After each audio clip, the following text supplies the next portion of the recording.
something we haven't spoken about is Mallikarjun Kharge's handling of dissent and factionalism in the party. The CWC composition is an interesting example, bringing Sachin Pilot in, bringing Shashi Tharoor in, not that he's been a rebel, but he's been sidelined for a while, bringing in leaders of the original G23, so-called Manish Tiwari, right?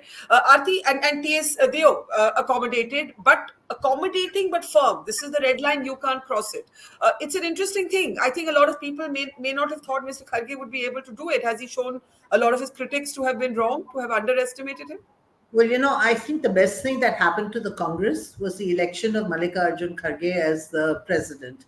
I mean, honestly, the man has done he's done the Congress a huge favor by taking on this job. And he's brought a certain sense of stability and a certain sense of organization to the Congress, which was missing. Earlier, I mean, Rahul Gandhi was there, not there. We don't know where Rahul Gandhi was, who was taking the decisions. But now there is a man who sits in the office whenever he's in Delhi. He is approachable, accessible. He listens to people. And yes, and I think the other thing that has really given him a huge fillip is the victory in Karnataka. Remember, that's the state he comes from. And he was really, largely responsible for the truce between Siddaramaih and DK Shivakumar. Shivakumar. And, I mean, I think he is definitely, that has given him a huge fillip. I mean, the reason Sachin Pilot, Singh Deo and all have fallen in line is precisely because the Karnataka won, the Congress won Karnataka and Kharge helped in that victory. And so today, these people who were kind of rebellious or on the margins or whatever, they have decided to listen to what Kharge has to say. And they have decided to stay in the Congress fold because, frankly, there's no space for them in the BJP.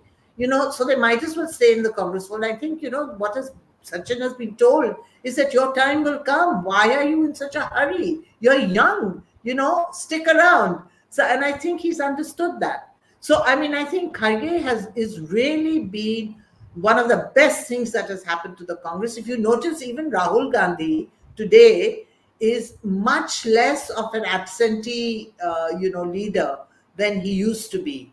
I think it's, I mean, Kharge has probably given him a sense of stability as well and a sense of direction.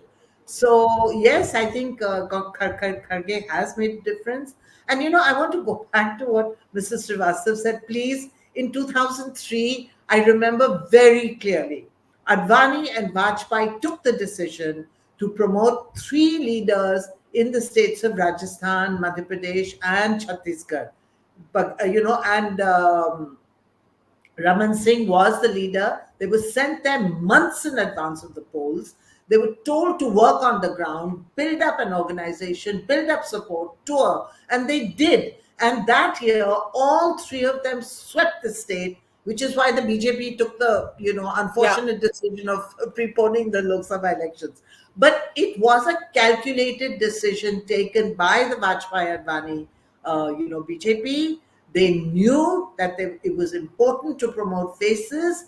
And, I think they saw what had happened to the Congress because all regional satraps were marginalized under Indira Gandhi and under Rajiv Gandhi.